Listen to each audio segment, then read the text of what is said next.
namanya Pak Rene speech. Tahun 1920 penelitian yang terjadi. Pak Rene meneliti 2 kelompok bayi yang tidak beruntung. Satu kelompok bayi dibesarkan dengan ibu yang dipenjara.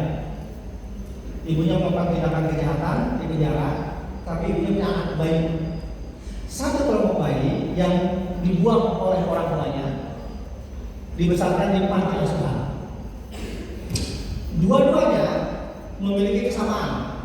Although both institutions were similar, kepada tampak mirip, both were clean and provide the babies with adequate food. Dua-duanya disediakan makanan yang layak, yang adequate, clothing and medical care, pakaian yang layak, obat-obatan yang layak. Tetapi they differ enormously, tapi ada perbedaan besar dari segi pengasuhan dan stimulasi yang diberikan kepada setiap kelompok bayi. Gitu katanya. Ya, apa bedanya? Bedanya ini.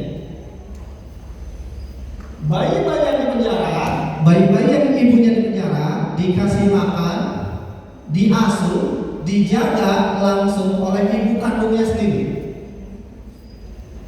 Ya, yang sangat kaya dengan perhatian dan kasih sayang dari ibunya. Akhirnya bayi-bayi ini berkembang dengan normal, meskipun dibatasi waktu karena di penjara. Jadi hanya beberapa jam sama ibunya. Setelah itu dikasih di tempat pendidikan di penjara. Tapi tetap bayinya normal. Oke. Sementara apa yang terjadi dengan bayi-bayi di panti asuhan?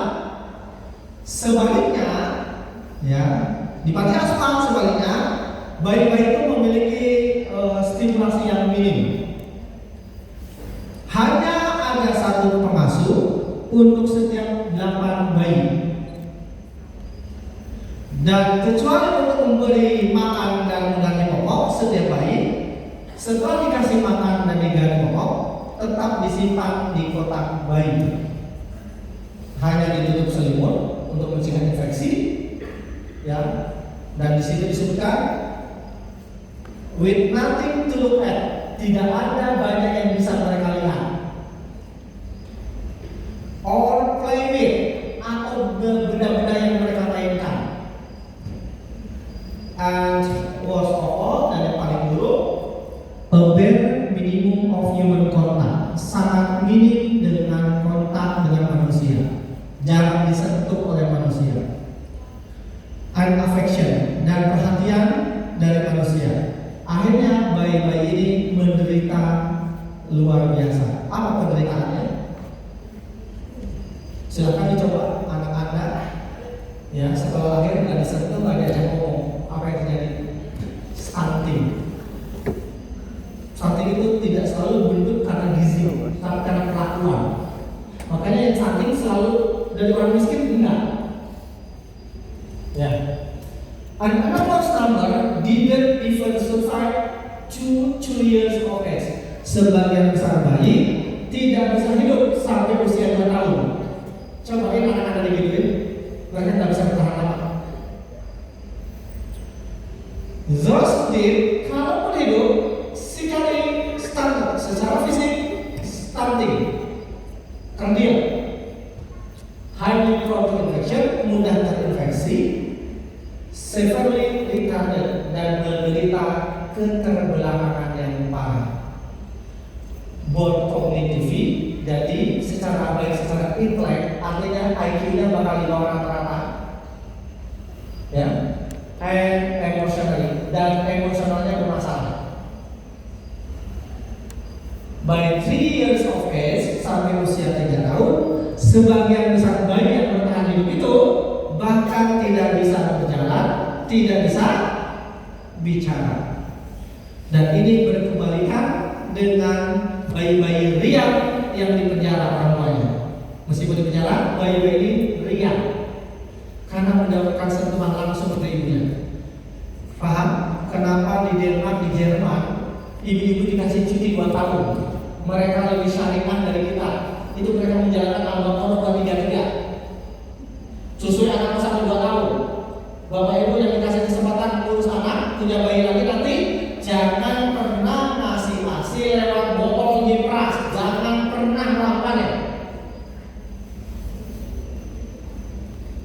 beda. Ketika diperas, anak ngasih makanan dulu, tapi bukan makanan mental.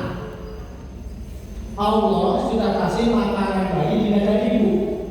Perempuan sekarang canggih, diperas, digantiin pakai botol, putih palsu. Yang lebih parah, gambar botol kasih dari botol, aku sudah peras dari botol.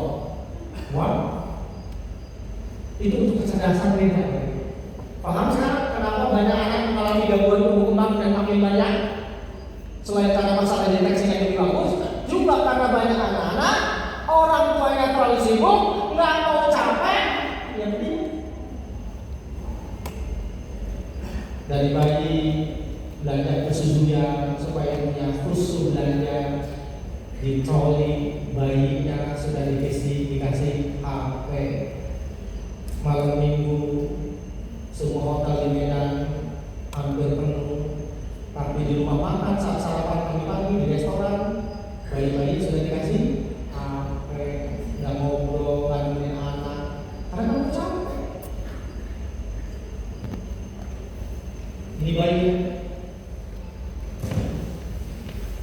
tikus saja, tikus yang aktif dengan tikus yang tidak aktif itu beda banget kecerdasannya. Tikus, kita manusia otaknya lebih kompleks daripada tikus. Tikus yang dikasih makan, dikasih mainan, tuh lihat bedanya. Setelah diteliti sama apalagi, ya, sel otak tikus yang dikasih mainan itu lebih lebat, menanyakan lebih cerdas. Sementara tikus yang cuma dikasih makan, lihat kan? Ini hewan apa ya? Ini hewan apa? Manusia lebih kompleks dari hewan. Terus cuma diternak. Wow.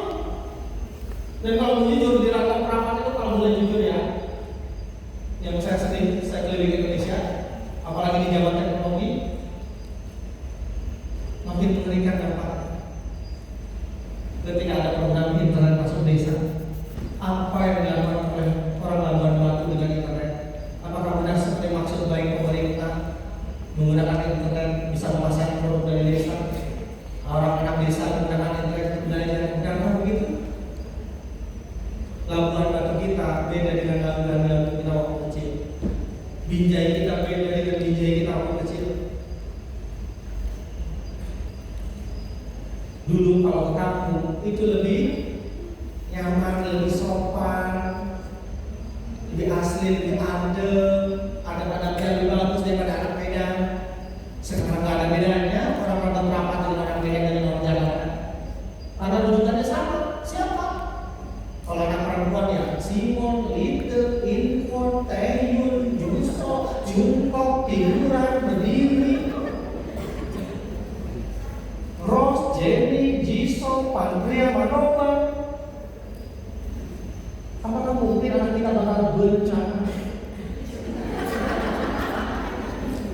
Cinta, merasa,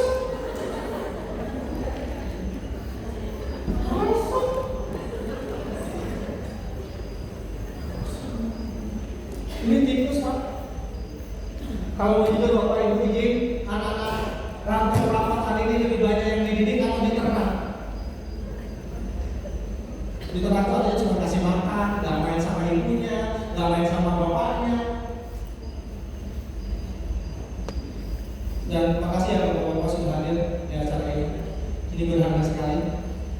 Kemudian saya pernah meneliti soal funding di Indonesia. Keterlibatan ayah dalam mendidik anak di negara yang pendidikan yang belum maju itu masih rendah. Saya keliling beberapa negara Pak, Jerman, Belanda, Belgia. Makin maju semua negara, makin laki-laki terlibat dengan anak. Semua kemudian laki-laki di Jerman itu pasti ada tempat dan dia bawa. Jadi laki-laki yang bawa anak itu udah biasa Pak di Jerman. Jadi kalau bapak ibu itu ngurus anak katanya Pak, bapak itu spek Jerman.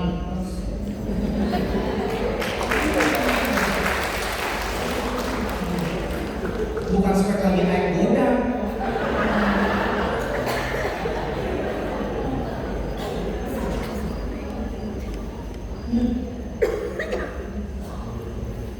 Karena secara sains Pak, diteliti Pak, para ahli Pak, ilmu Allah yang tidak ditulis diri Pak, supaya kita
kebanyakan orang barat hari ini. Orang Islam yang tidak belajar dengan lengkap mengatakan itu ilmu barat. Ya Allah. Orang barat yang menemukan seolah pasti bertentangan nilai Islam. Padahal Allah sendiri bilang di surah 31 ayat 27, walau annama fil ardi sajarah, andaikan semua pohon di bumi dijadikan pena, wal aqlam yang mudduhu min ba'di sab'atu abhurin, dan isi lautan dijadikan tinta, setelah kering ditambahkan 7 lautan lagi, mana filat kalimatullah, tidak cukup menuliskan ayat-ayat awal.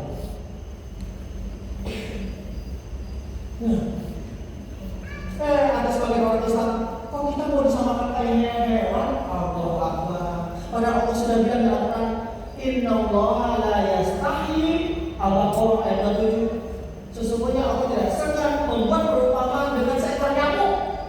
Kita belajar dari hewan. Nah, kita belajar menggunakannya dari lihat burung.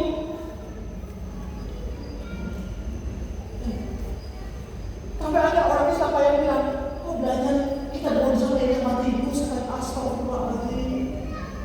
Ya Allah, gara-gara yang bukan orang barat seolah-olah pasti bertentangan dengan Islam.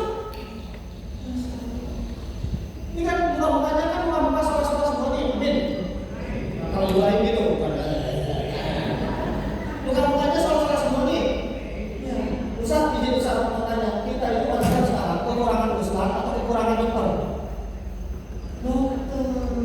Bisa nggak Ustaz? Ini kan aku jurusan syariah. Bisa nggak masuk surga lewat jurusan dokter? Bisa, ya Allah. Masalahnya nggak itu Ustaz. Ini orang-orang kayak gini nih, yang rajin ibadah, biasanya tuh kayaknya nggak mampu kalau anaknya nggak dikirim ke Mesir kayak aku. Masya Allah. Akibatnya berbondong-bondong anaknya dikirim ke Mesir. Zaman Ustaz yang dikirim ke Mesir masih kurang wajar. Sekarang masih kurang. Enggak. Akibat berlebihan Ustaz. Allah sekarang apa? Ini teman-teman antum ada di kelas jadi bermobil. Benar nggak Ustaz? Tidak semua sih gitu. Karena kayaknya tuh anda kayak sebagai yang udah lagi ibadah. Kayaknya nggak bisa masuk surga nih kalau jurusannya bukan nggak masuk itu. Dikirim ke Arab Saudi kalau misalnya jurusan petrol masih oke. Pertanyaan saya adalah silakan cari datanya dan apa jurusan paling banyak di Indonesia dan oversupply jurusannya adalah apa jurusan apa? Apa? PAI. Pendidikan agama Islam. Ini masuknya terlalu mudah. Gimana sih itu? Ya Allah, kayak jurusan PAI ini sama aja contoh.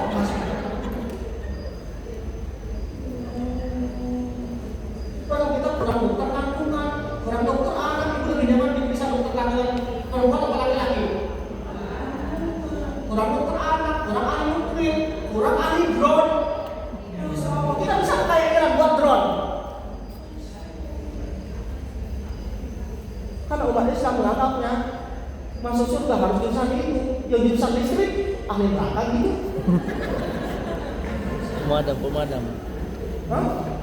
Oh, berarti pemadam kebakaran kata dia. Kan bisa memadamkan api neraka. Iya.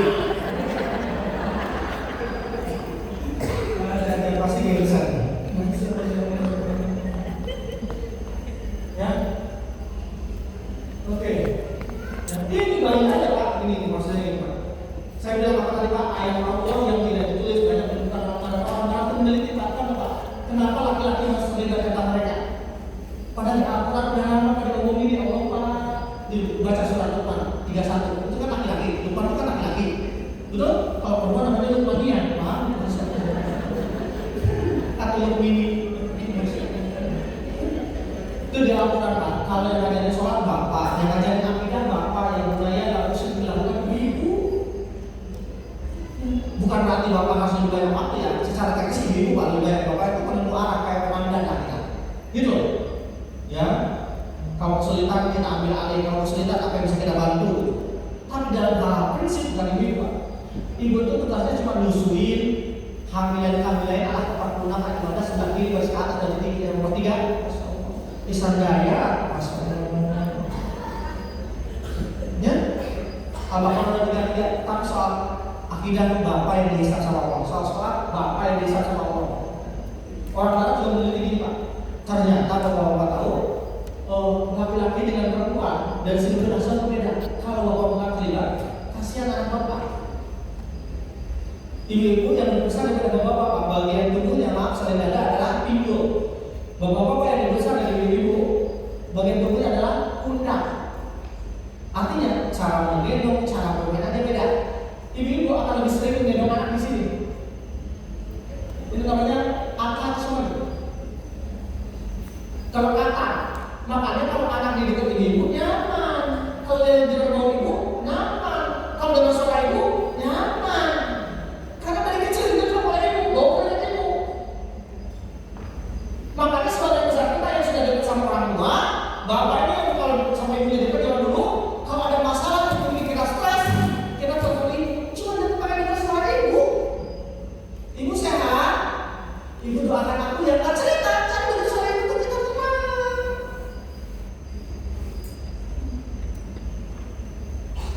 Ya, kita lihat attachment. Ya. Berapa sering bapak-bapak menggendong anak di sini? Tidak akan lama, melorot lagi. Masuk. Ini bapak-bapak yang masuk original ya Pak ya. Kecuali udah banyak bid'ahnya itu mas. Ya. Ini kan masuk original. Ini bid'ah, apalagi ini. Ini gini kelewat terus. Guys, tengah-tengahnya. Ini original, bid'ah. Bid'ahnya guys ya. Ibu-ibu, kalian bapak-bapak yang bisa gendong anak gimana? Di belakang. Kenapa? Karena di belakang ini, ya kekuatannya ada di sini. Izin Pak. Ada salah Pak. Nah, bapak yang bisa.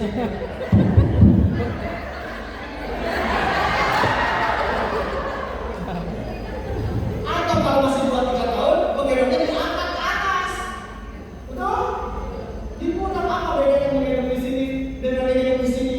Di atas itu pemandangan lebih kelihatan. Berarti kan visi perspektifnya lebih luas. Artinya apa? Bahaya banget kalau anak bapak cuma main sama istri doang. Perspektifnya bisa sempit. Cari anak doang. Maka pekerjaan di sebuah negara yang pendidikan yang bermaju, apa baik favorit apa? PNS. Saya serius cari apa? Jadi PNS. Dapat apa? Pensiun. Dan kita susah jadi negara maju kalau entrepreneurnya sedikit. Kenapa sebagian besar negara berkembang itu pengen jadi PNS? Bukan hanya negara kita ya.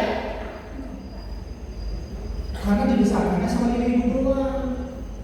Gak boleh sakit, gak boleh jatuh, cari aman. Yang kedua kalau digendong di sini, jatuhnya lebih sakit. Kalau sama bapak-bapak tuh gitu tuh. Bapak pulang dari sini, bapak main sama anak. Bahaya kalau main sama mereka, bahaya, cemen, banci. Kalau ibu gendong anak, kalau ibu kalau main sama anak, anaknya masih 2 tahun, 3 tahun. Ibu tuh kalau gendong anak kayak gini, kalau main sama anak.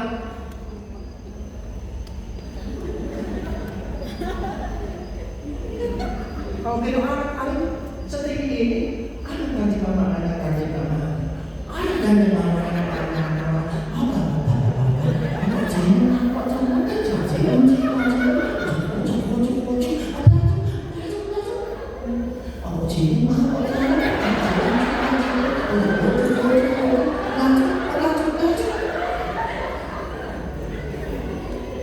Tapi kalau bapak-bapak sudah mengenal gimana? Ada yang sampai dilempar? Apa kata ibu? Apa kata ibu?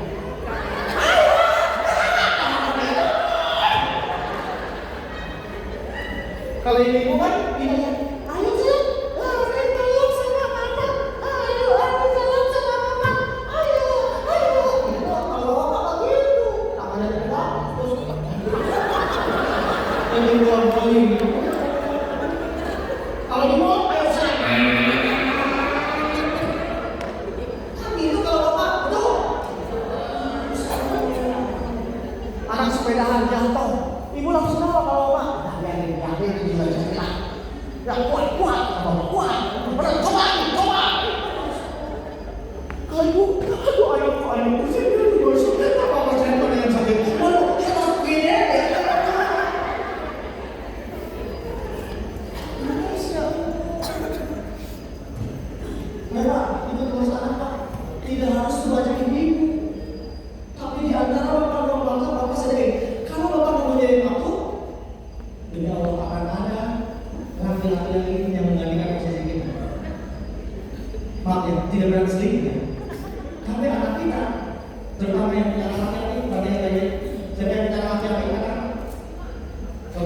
diam. Yang punya anak laki-laki sama orang kaya perempuan, terlebih yang punya anak laki-laki, sejak umur 10 tahun, anak bapak yang laki-laki wajib menghabiskan waktu sama bapak setidaknya seminggu sekali. Menjadi dia biar belajar jadi laki-laki itu gimana? Kalau nggak belajar dari bapak, pasti dia belajar dari yang lain. Mending kalau yang lain itu misalnya para ustaz, para masyayikh, orang-orang baik, Pak Sandiaga Uno. Bagaimana kalau orang baik itu maaf? Kalau orang yang dia tujuan misalnya seperti Siwon, Nandosan, Han Ji Pyong, yang menanggung itu begitu. All Lex, apa kebalikan all? Ya itu namanya dia. Nah, bukan bapak khusus sama orang-orang begitu. Bapak tuh megang motor, bawa anak laki-lakinya. Bapak benerin genteng, bawa anak laki-lakinya. Bapak benerin, bawa anak laki-lakinya. Bapak nyuci mobil, bawa. Bapak ke sawah, bawa. Ini anak laki-laki belajar dari siapa kalau nggak sama bapaan? Kamu belajar dari mana kalau nggak sama bapaan? Belajar dari mana?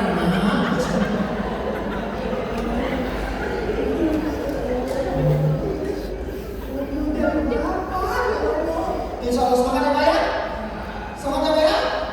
Ayo ada Pak, ada anak-anak yang ke Australia sejak 10 tahun, anak perempuan sama ibunya belajar dari perempuan dewasa dari mana? Dari ibu, bukan dari mama Ricis, bukan dari mama Nikita yang bilang ternyata setrika itu menyenangkan ya.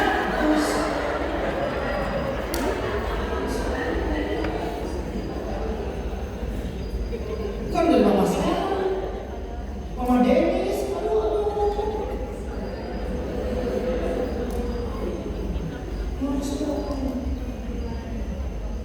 Bu, sejak 10 tahun sering private time. Oke? Apa? Private berduaan dengan satu anak, bagaimana dengan satu anak. Sebentar ke atas. Supaya belajar dari ibu itu kayak gimana. Dari ibunya sendiri langsung. Ibu jangan hilang Pak. Isi bapak biar berdua sama teman yang berbeda. Menginap di hotel sore hari. Bapak ke Australia sama anak-anak.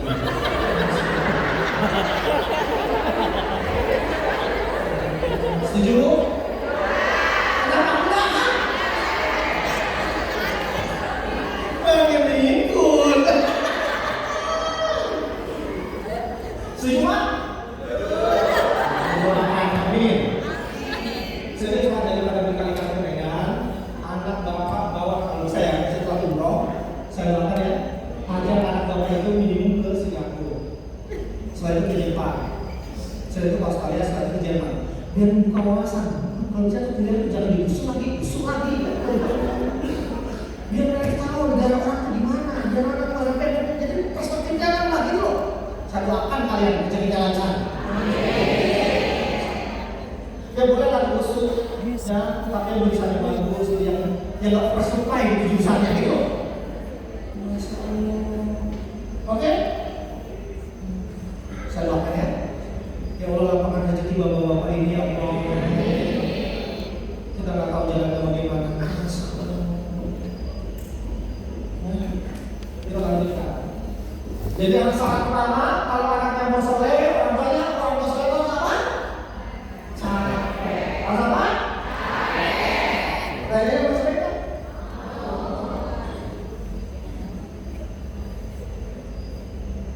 Bagaimana sih orang tua mau capek?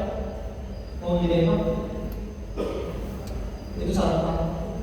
Mau apa? Teori apapun pendidikan nggak ada kalau satu yang belajar. Setiap hari sediakan waktu. Gak usah apa?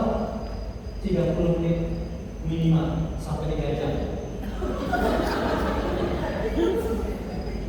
Oh, maksudnya kalau masih beginner 30 menit dulu. Nanti bertahan. Tapi yang fokus, nggak bertiga sama kompor. Nggak berdebat sama cucian. Nggak berdebat sama open karena di open sistem. Nggak bertiga sama jadi WhatsApp. Apa ini sih? Kan bisa punya sih.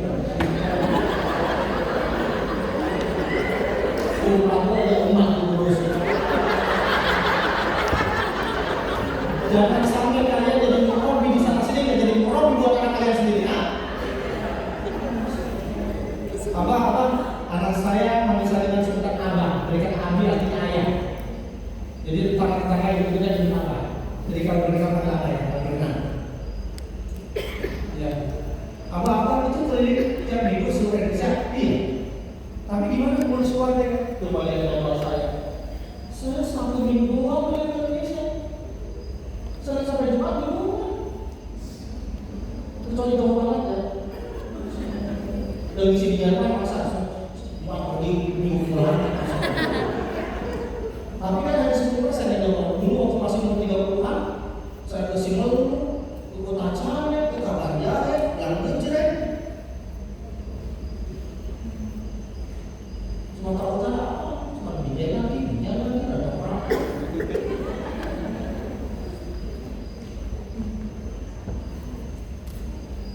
Dan kalau itu cuma, jadi cuma 1 minggu. Kenapa?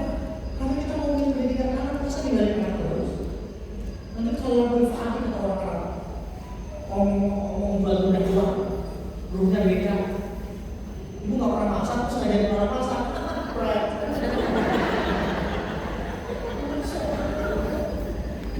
Ibu pas baca buku.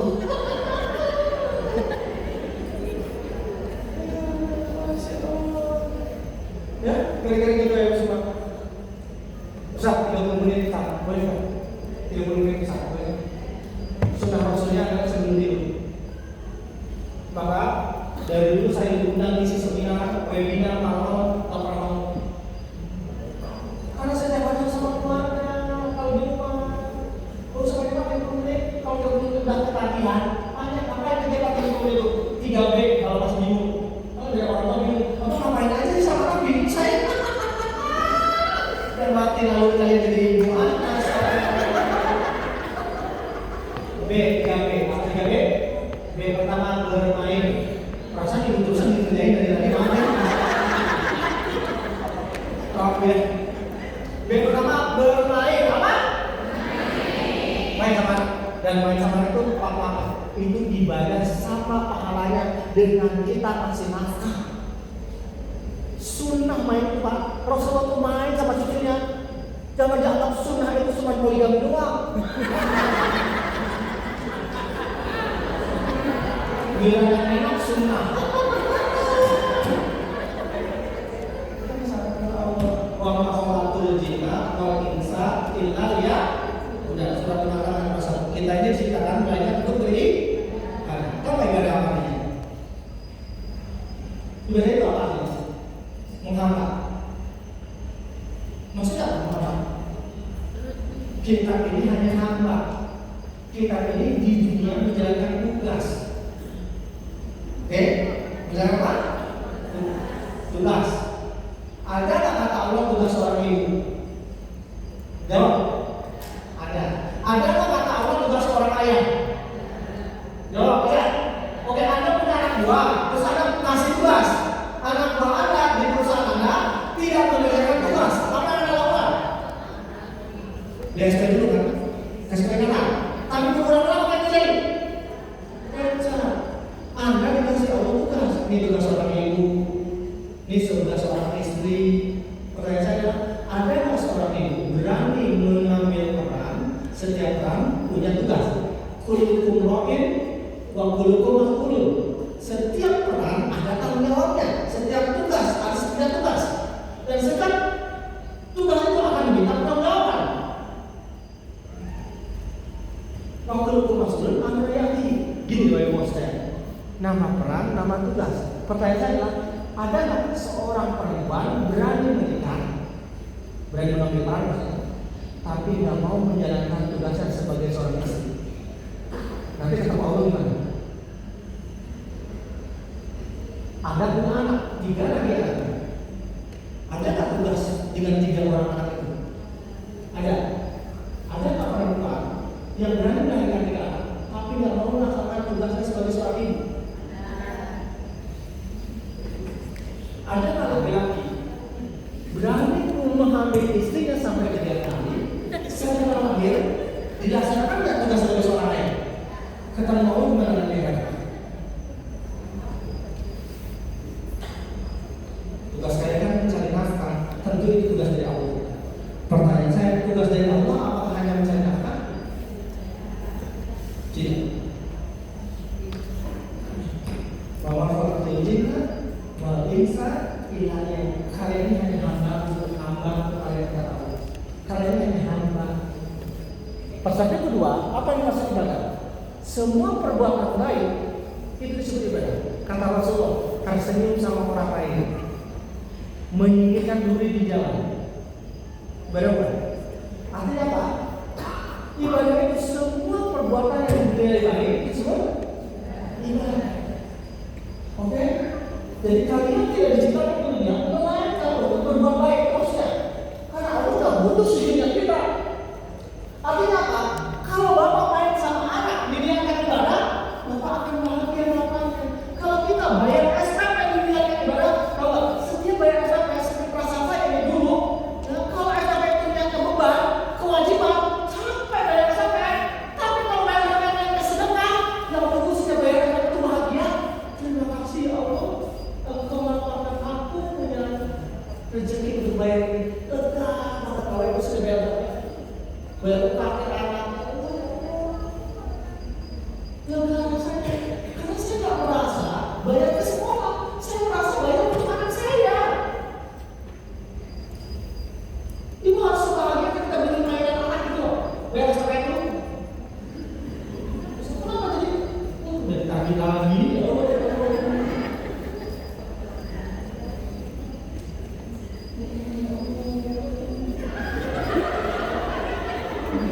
Ini bukan keuangan ya.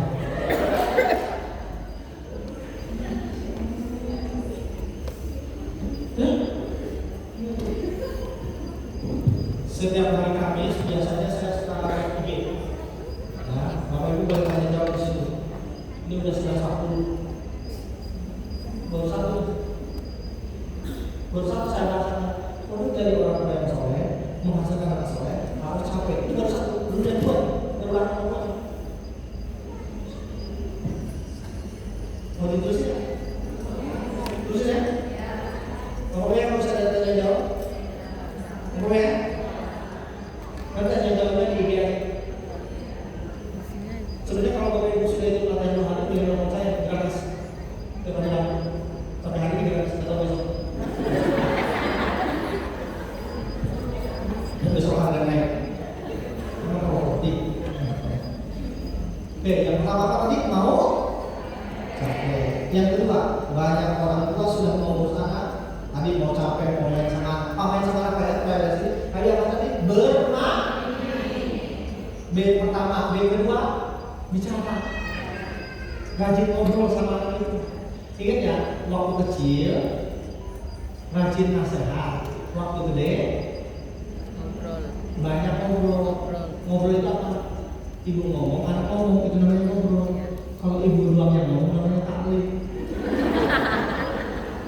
Makin gede anak, makin banyak ngobrol. Makin banyak apa? Bukan taklim. Selama ini sebagian orang menjelaskan banyak orang apa taklim. Kalau ibu lakunya istighfar. Loh, kita harus belajar dari Al-Quran. Ilmu yang ditulis oleh Allah ada di Al-Quran. Cuman kita baru bisa memahaminya ketika kita mampu memahami biologi otak manusia. Ayat Allah yang tidak ditulis. Kata Al-Quran di surat As-Saffat apa? Ketika Allah disuruh menyembelih Ismail. Ya bunaya ini anofi fil manamani ba'an bahwa wahai anakku, aku disuruh Allah menyembelihmu. Apa kata Nabi Ibrahim? Apa ngomong ini? Ini perintah Allah. Sini leher kamu, nggak usah banyak nanya. Nah gitu. Apa kata Nabi Ibrahim? Fangzur mada gimana? Nah, menurut pendapatmu. Maka kalau aturan Al-Quran, kita tuh boleh ngasih nasihat sama anak. Yang terbaik adalah saat anak meminta. Atau kita boleh minta nasihat setelah kita minta pendapat anak. Itu yang terbaik nasihat. Bukan saat bermasalah. Kalau lagi bermasalah dinasihatin, percuma. Mereka namanya survival brain, otak bertahan diri. Kalau dia omongin dia itu supaya karena butuh kita doang, gitu loh. Supaya banyak udah selesai ngomongin kan. Kalau mau ngomong diam, bisa banyak jawab.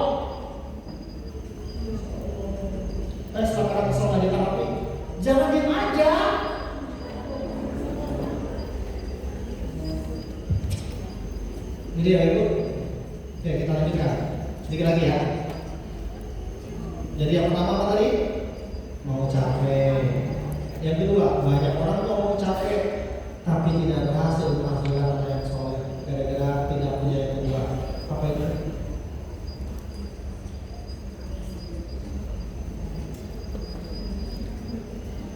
Tidak punya ilmu. Tapi apa? Kenapa ya orang tua kita dulu di kita seadanya tanpa ilmu, nggak ada parenting, buktinya anak-anaknya rajin ibadah lulusan sarjana. Kenapa bisa begitu ya? Gini loh ya. Sebenarnya dari dulu butuh ilmu, cuma zaman dulu tidak pakai ilmu masih mending. Kenapa masih mending? Karena zamannya sama atau beda? Saya sebutkan satu variabel aja ya, sudah banyak variabel ya, karena kecil waktunya. Karena gini dari sebut ya. Nah, variabel ini. Zaman dulu informasi terbatas. Izin, siapa yang lahir tahun 60-an? Ada di sini yang lahir tahun 60-an, angkat-angkat.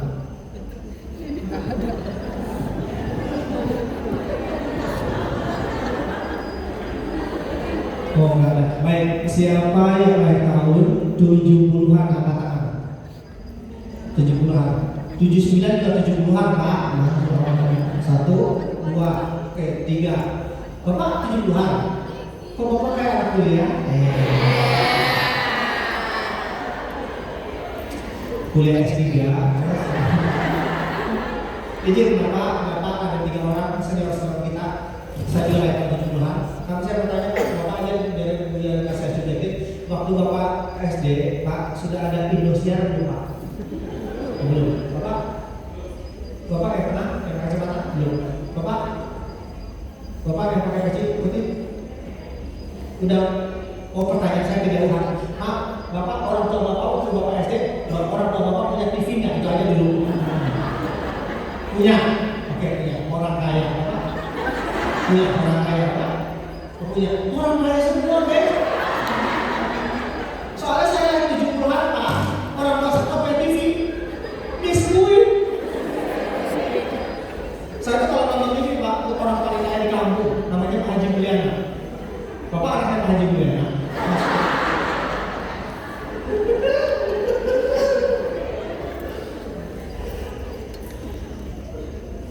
Ada nggak yang merasakan nonton TV di rumah tetangga?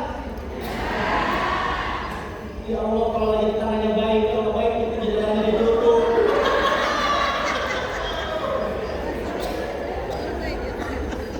Siapa yang lahir tahun 80-an, angkat tangan? 80-an. Oke, terima kasih. Dek, apa mau tanya? Bapak Ibu yang lahir tahun 80-an, izin bertanya, waktu Bapak Ibu SD sudah ada belum yang namanya Vira? Katanya milenial, Twitter. Sudah ada belum namanya YouTube? Instagram? Kak Google? Hah? Bang ChatGPT? Belum.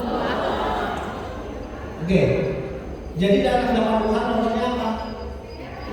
KPRI, RCTI baru umur tahun 88, 89. Itu udah kelas berapa itu kita kan gitu? Betul? Apa bahayanya nonton TVRI? Jawab. Apa bahaya nonton TVRI? Jawab. Semua. Hah?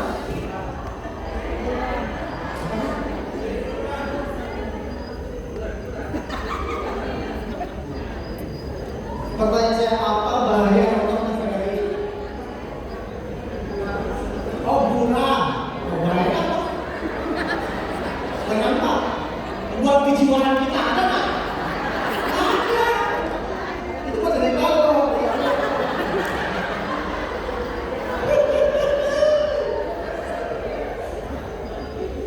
Oh, sudah. Acara TVRI apa dulu? Jawab aja. Apa acara TVRI yang dulu? Dunia dalam berita. Oke, apa lagi? Jendela berita. Kayak sinetronnya apa? Drama. Bahaya nggak ditonton anak-anak drama Mas Edi? Di dalam rumah kita, keluarga cemara, bahaya nggak? Kalau bagus ditonton anak-anak. Beritanya jangan dulu, bahaya nggak Pak? Beritanya nggak bahaya. Semangat kita membangun bangsa, wawasan pertama. Karena minim informasi maka bahagia. Bapak Ibu tahu nggak? Kata Fumio, seorang penulis Jepang, dia bilang ini dulu 1 tahun informasi zaman Edo itu 1 hari zaman sekarang. Makanya orang dulu banyak umur. Kenapa? Karena zaman dulu orang-orang itu menghindari informasi, bukan karena minim informasi, mereka nggak memasukkan informasi nggak penting otak mereka, maka hidupnya tenang. Sekarang saya bertanya, makin banyak bapak nonton berita, kira-kira otak bapak ini makin tenang atau mungkin pusing nggak jelas? Nggak ada yang nyangka. Kalau nyangka bahaya Pak. Jadi makin berantem orang Indonesia. Ibu, jangan anak-anak bu yang masih datang ibu deh, udah segede hantu gini sampai. Apa perasaan ibu ketika mendengar Lesti dilempar bola sama bilang? Apa perasaan ibu? Sebagai ibu, apa perasaan ibu jawab? Perasaan ibu ketika perempuan itu sama apa? Marah. Kalau apa yang terjadi dengan tubuh ibu ketika marah secara sains, ibu akan membuat jantung ibu berdetak lebih cepat. Ibu akan mengeluarkan hormon pelindungan, noradrenalin, oksitosin dan macam-macam. Langsung drop imunitas ibu 5 jam.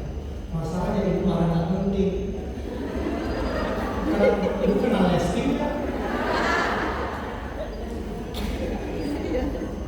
Belum pernah Rizky, belum pernah Rusli,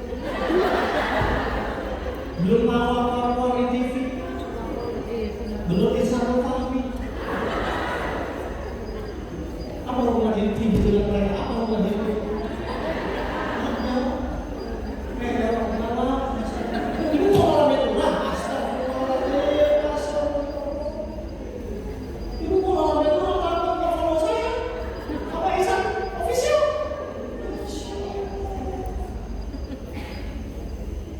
Kenapa ditulisin di sini? Kenapa gosipnya ditulisin di sini? Kok bagi-bagi ya? Masya Allah. Kalau di gosip kalau disebut musik Bapak Ibu, tapi mengumpulkan informasi kan? Sharing ya Allah, ya Allah.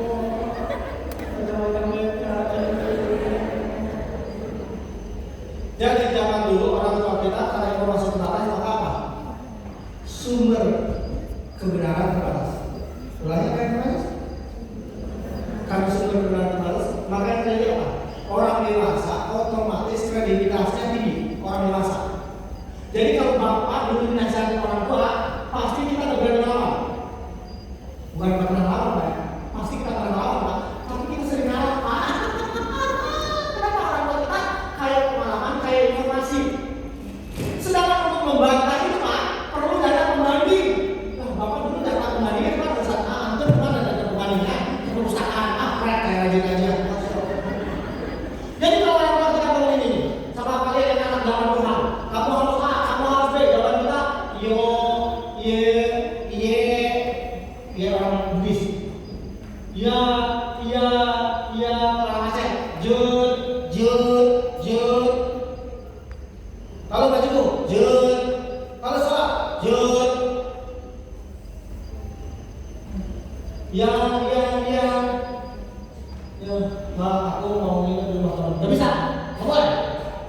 Tapi teman itu boleh masuk orang tuanya. Itu temanmu, kamu pikir teman kamu yang merusak dalam masalah ini. Kamu pikir kamu orang tua kamu yang wilayah kamu. Kamu pikir ada apa teman kamu ada? Ya, makanya udah sebenarnya kamu jangan.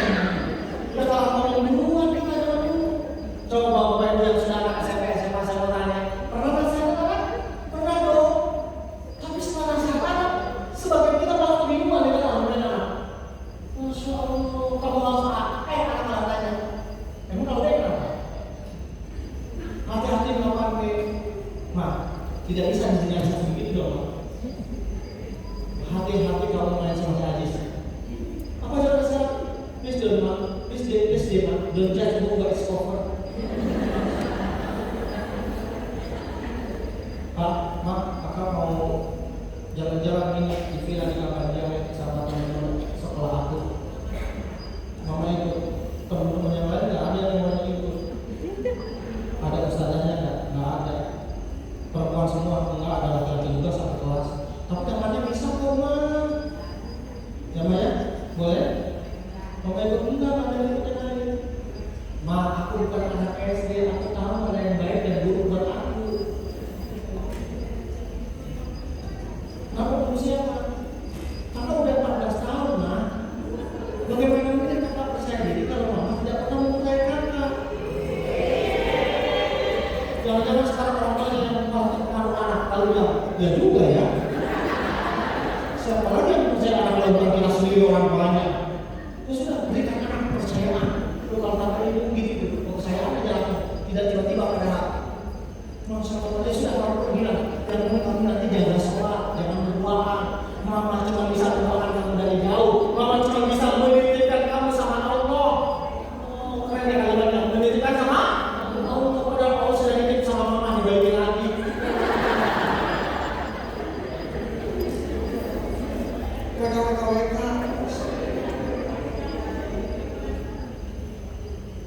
Jadi yang kedua harus pakai knowledge, belajar. Dan jadi orang tua itu Bapak Ibu tahu, belajar yang sepanjang hayat.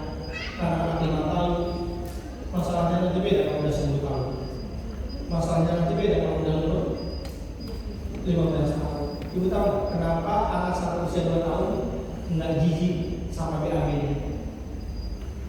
Karena namanya organ olfaktorinya belum berkembang. Itu secara sains begitu. Maka kita yang harus peduli sama itu. Makanya jangan dikasih pampers, kecuali ini di tempat umum, kecuali naik transportasi. Ini di rumah dikasih diapers, kan rusak itu airnya. Anak tak sensitif dengan kebutuhannya sendiri. Seolah-olah dia itu adalah toilet. Jangan disuruh. Tapi kalau kamu sampai dimadain diapers. Atau satu lain, tahu semua bayi itu setiap subuh pasti bangun. Jadi semua bayi itu fitrahnya itu bangun subuh. Tapi kenapa ada anak SD, anak SMP susah bangun subuh-subuh? Kebiasaan betul. Kata Rasulullah sahabat dirusak oleh yang mengasuhnya. Gara-gara apa sih? Pak Ustadz, Pak Ustadz disuruh. Nanti kan sini. Tapi nggak kelihatan kamunya. Ini coba aja. Ini bayi bangun subuh. Kenapa banyak bayi bangun siang setelah ini? Gara-gara bayi bangun subuh itu harusnya kan diajak ngomong, diajak main. Tapi gara-gara realitas sama pilih apa yang dilakukan? Ditidur lagi, mulai begini.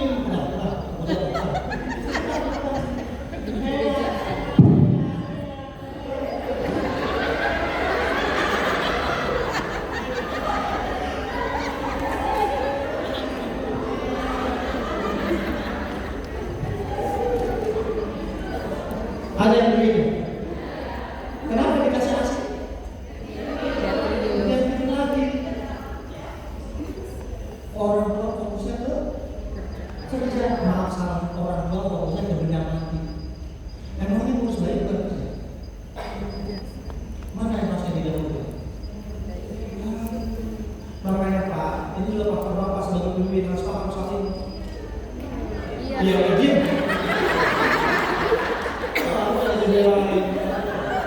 Bisa ambil aja dulu.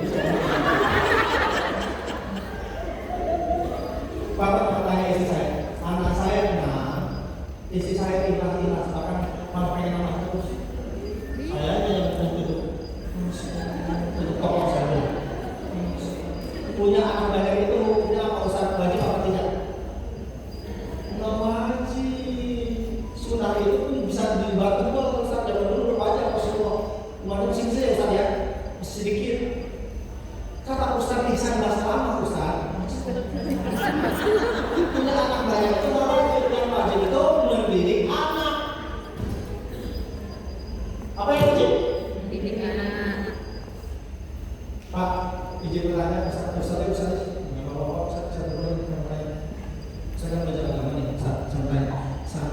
istri antum nih nifas, boleh sholat?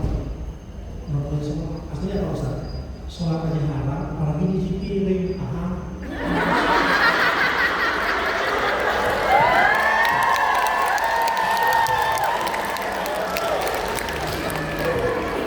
Banyak nggak laki-laki yang sampai ini?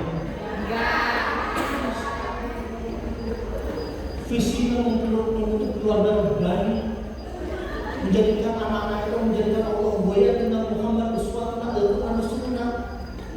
Tapi yang terjadi adalah tanpa oleh ini yang terjadi. Anaknya 5, jaraknya tidak sesuai Al-Baqarah 233 atau 46 ayat 12 kan paham dua misalnya salah satu Ustaz kalau mau diteliti kira-kira jaraknya ke anak itu 3 tahun, minimum 3 tahun. Ini jaraknya nggak 3 tahun, oke? Dan sudah terakhir nggak usah dimasukin lagi. Ini ya,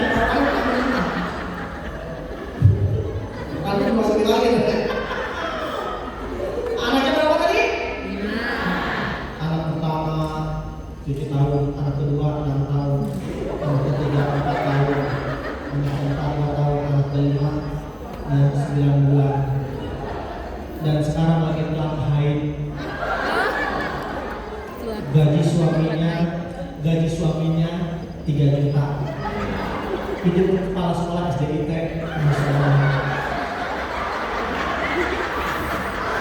Berarti gurunya bilang, aduh ya Allah. Ini contoh ya, saya nggak tahu gajinya pertama. Kenapa ketawa? Mirip ya.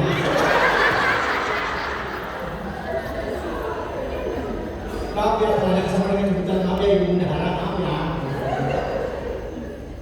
Anak pertama dan yang kedua mungkin nggak kejadiannya setiap hari begini. Maaf ini untuk bapak-bapak ya, ini untuk biar empati sama istri. Anak pertama kedua pak rebutan sepeda, nangislah anak kedua ketika tidak mampu melawan kakaknya abangnya. Mama, abangnya jahat, nggak mau pinjam sepeda. Lalu kita dengan enteng berkata,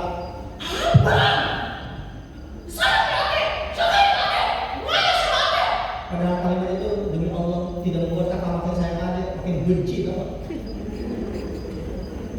Masya Allah. Ini kejadian kelima setiap pagi pada baru jam 11.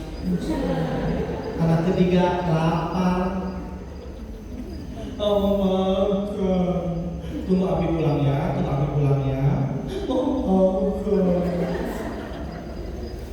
Ya udah, masak batu.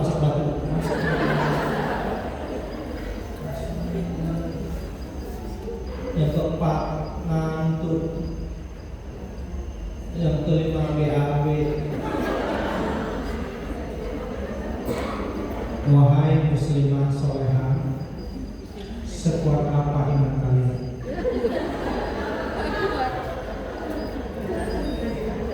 Lalu dituduhlah perempuan-perempuan ini sebagai yang punya Allah, kurang iman. Ada apa manusia biasa, Pak manusia?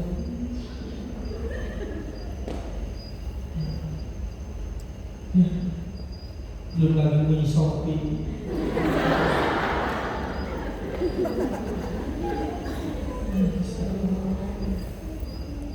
Belum selesai pemberitaan perempuan ini suaminya datang.